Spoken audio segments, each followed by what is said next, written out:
Hello. Thank you for renting our van. Welcome to Sharptooth. This is Sharptooth. I'm going to go over the ins and outs of Sharptooth and how to use it. So welcome in. The first part I'm going to show is the kitchen area. Here's the kitchen area here. We have this drawer here with all the utensils, bowls, all the things you need, the mugs, cups. Here's the stove here. And here's the sink. Show you how to use the stove. You have to get this igniter here and turn the stove on. And you just, ignite it. And same thing with the other side. All right. For the sink area, there's a pump button right here. This is the water pump, and you want to turn that on. Okay, and just use the sink that way. Typically, I keep the pump on when you're camping, and then when you're traveling, I turn it off. I use this biodegradable soap because the wastewater actually goes straight down.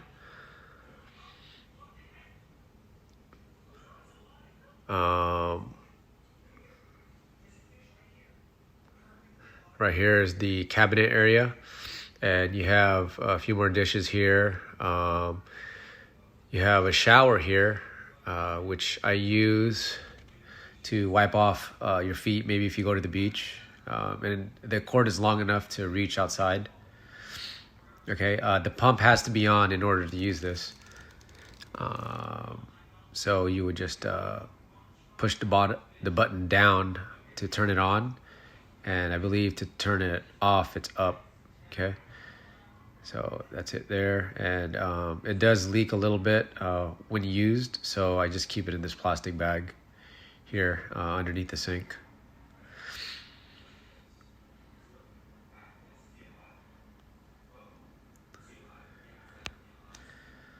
So that's the shower.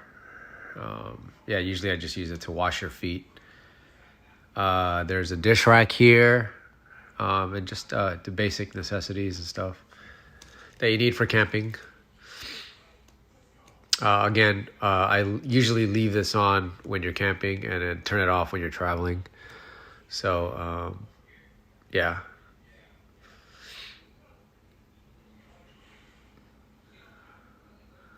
You have a light here, and it's a touch button light. You have a carbon monoxide detector. Okay, and it shows the degrees inside also. You have a smoke detector. And you have an outlet here with a USB port and a 110 volt. This I like to use just to hang pictures if you're renting the van for a long time and you have a Polaroid picture. Some lights.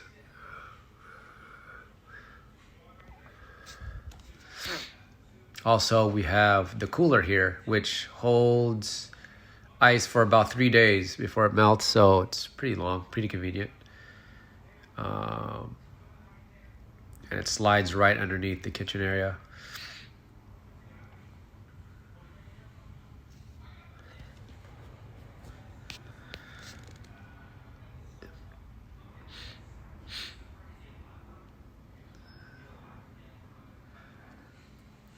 You have, let me step outside.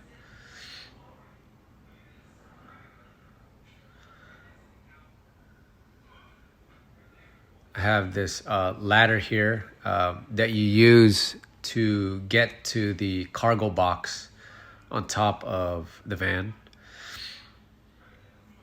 So I use this ladder just to get to the cargo box. And the cargo box, I usually keep the camping chairs there. That's pretty much the only thing that could fit up there. It's a small cargo box, but I keep the camping chairs up there so it's out of the way in the van. It's a little tricky to get up here. You just pull it out and it locks itself. And there's little red clips that you can press to make it shorter or longer. But the main clip at the bottom makes it expand or contract all the way. But again, I use this to get into the cargo box.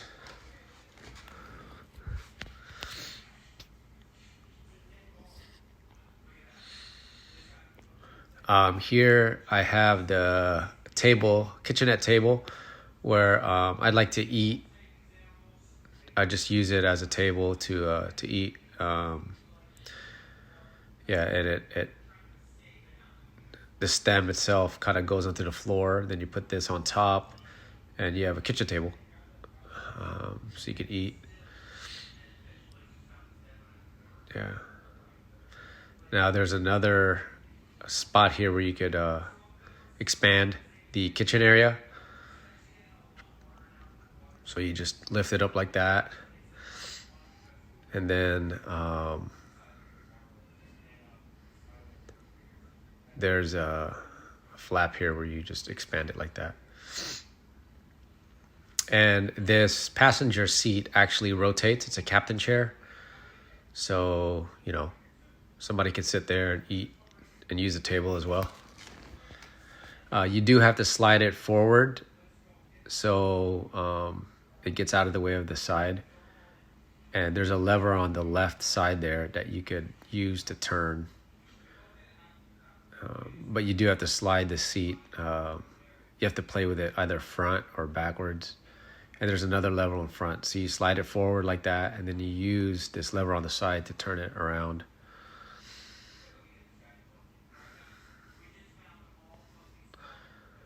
Yeah, there you go. Then you have a captain chair there, and you could use that also as a second chair.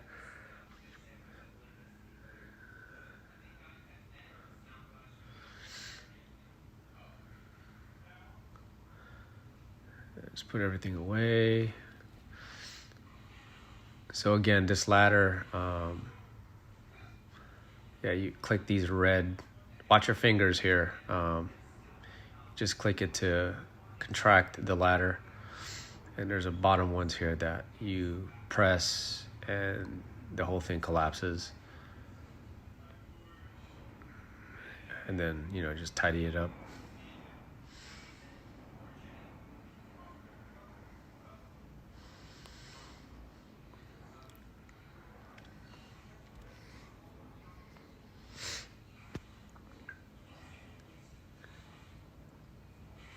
And I like to just strap it so it doesn't move around when you're traveling. Just bungee cord it there so it doesn't fly and move around when you're traveling. And the table also goes in that area. Be careful when you remove this table. You want to go straight up, or else that portion at the bottom gets loose. And the end of the table, there's a button clip, and the button clip actually goes, there's a button on the side of the cabinet, and you just clip that on so that kitchen table doesn't move also.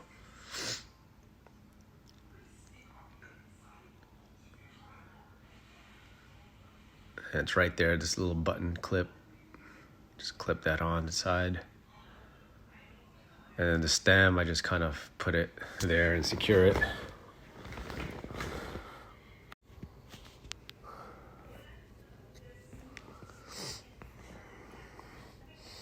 And I use the bungee cord to, strap it up, make sure it doesn't fall over. Seems to have worked so far. Haven't had any problems with it. There's also a fire extinguisher there in case. Hopefully you never need it, but it's there when needed. Here there's an under storage here with propane. There's an external grill and a fan that you can use on hot days. Cabinetry has sheets, beddings, blankets, towels. There's a sleeping bag there for cold nights, pillows. So all the sheets and beddings are here.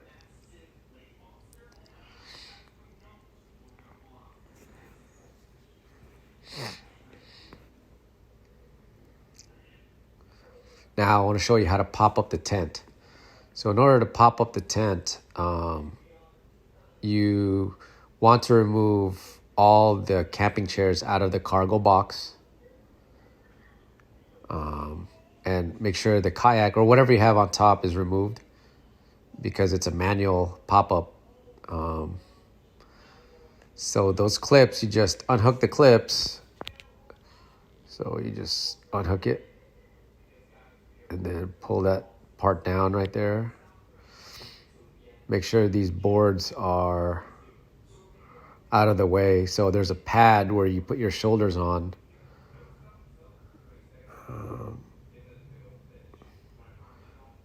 Right there, and then you could hold right there. You could hold it, and then you push it up. Okay, and you want to make sure that, like, again, the cargo box is empty, and there's nothing else on the racks, because if there is, it's going to be too heavy to pull up. So here is the pop-up tent, and the pop-up tent sleeps 2 adults. What I like to do is I put a newer pad on top of the board itself, and use this pad, sleeping pad, to put on top.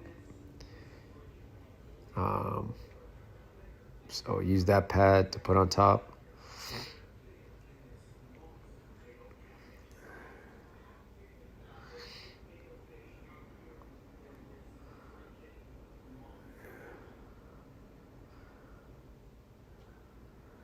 Yeah, and I usually sleep the head towards the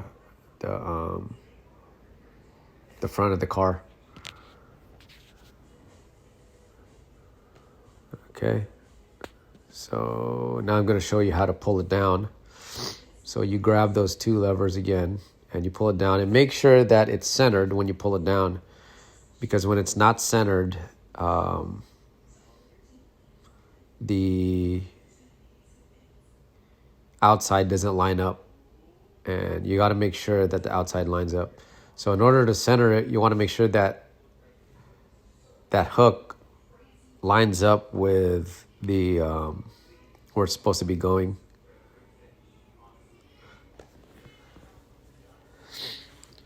And again, this has to be centered, so this is on.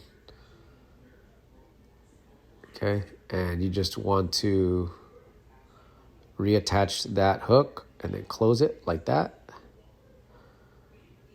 Reattach these hooks, close it, reattach the hooks and close it. So there's 3 of them. So you want to make sure that's locked before you drive off. And there's also another bed here, a couch that turns into a bed.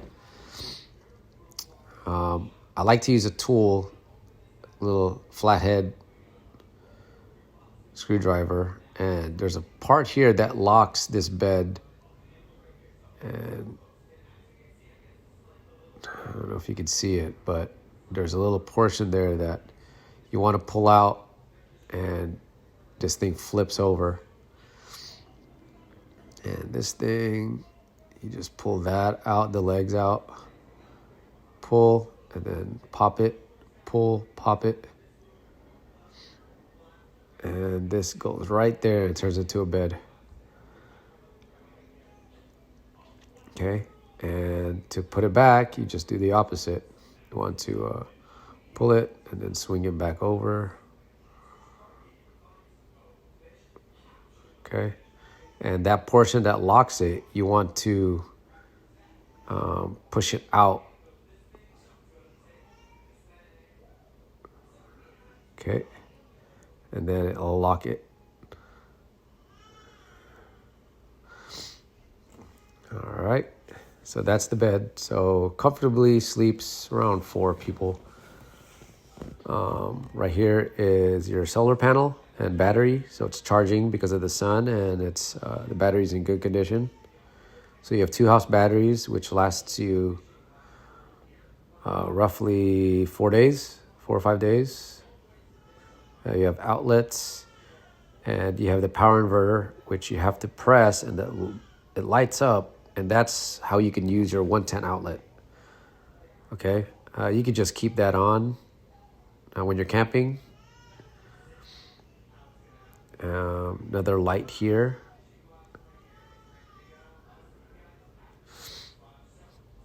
Okay, make sure you press that button, the inverter button, if you want to use the 110 outlet. Just a reminder. And it's on by the light. Okay, and I'm going to show you how to use, if you have a campsite that has a plug-in,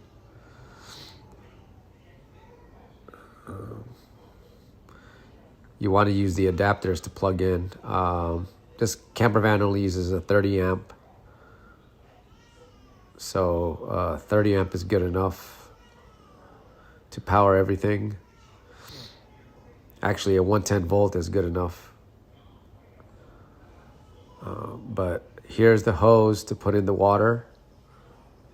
So you want to use that water regulator when you plug in the hose. The water regulator regulates the water coming in so it doesn't blow out any pipes. Okay, and this is the city water hookup. You just undo that button there and then attach the regulator with the hose.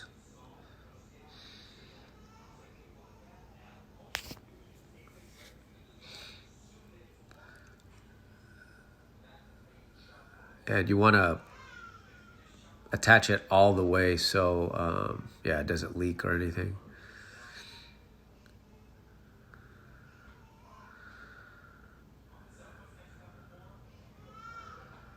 Yeah, there you go. And that other end goes into the faucet.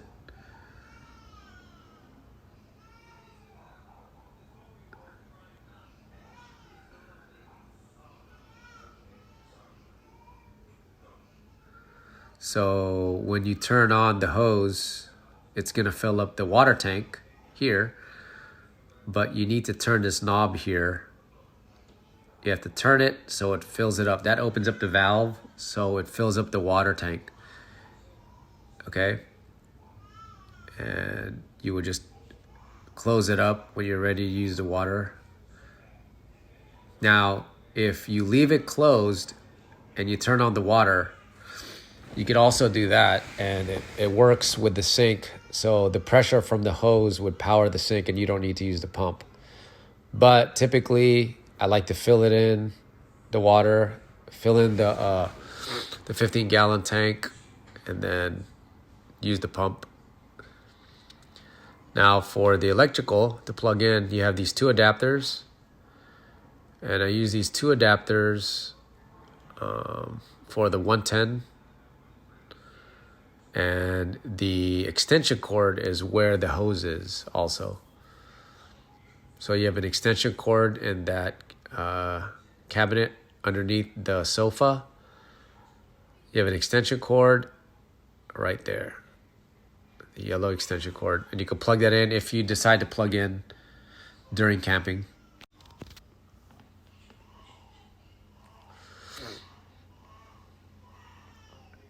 So the propane tank is here.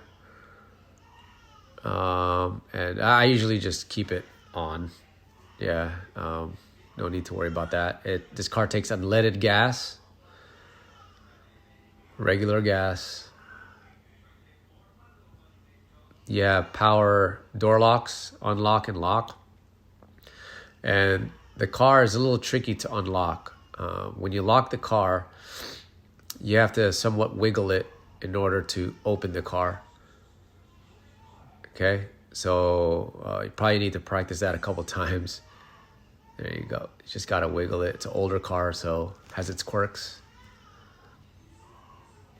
Now, in order to turn on the car, you have the main key. Slide it in, turn the knob. Okay, now the car's on. Okay, I like to warm the car up for about 5 minutes. It's a good warm up. You have a USB port there with the radio that you can use to charge your phone. In order to shift, you would pull it towards you, the shifter towards you. Press the brakes, pull the shifter towards you, and then go into reverse there. You go to neutral, drive.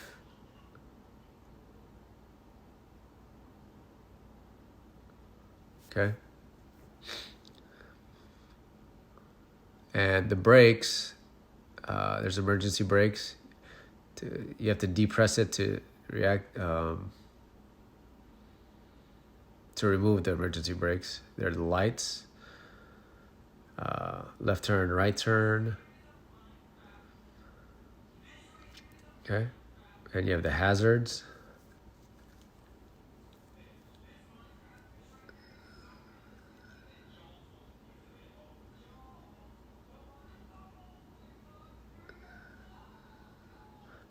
Yeah, the car has heater and AC.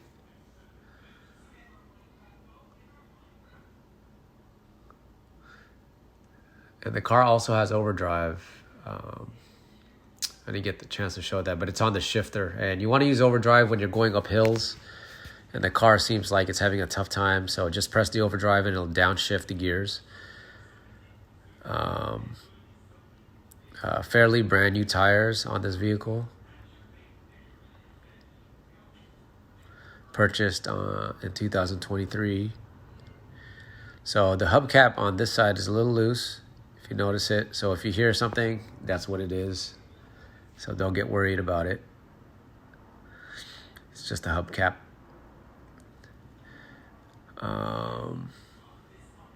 And that's sharp tooth. Let's see. So another thing is when you open this door here, you don't want to open it all the way because it's going to crack the brake light. So you just want to be aware of that. Okay. And that's all it is.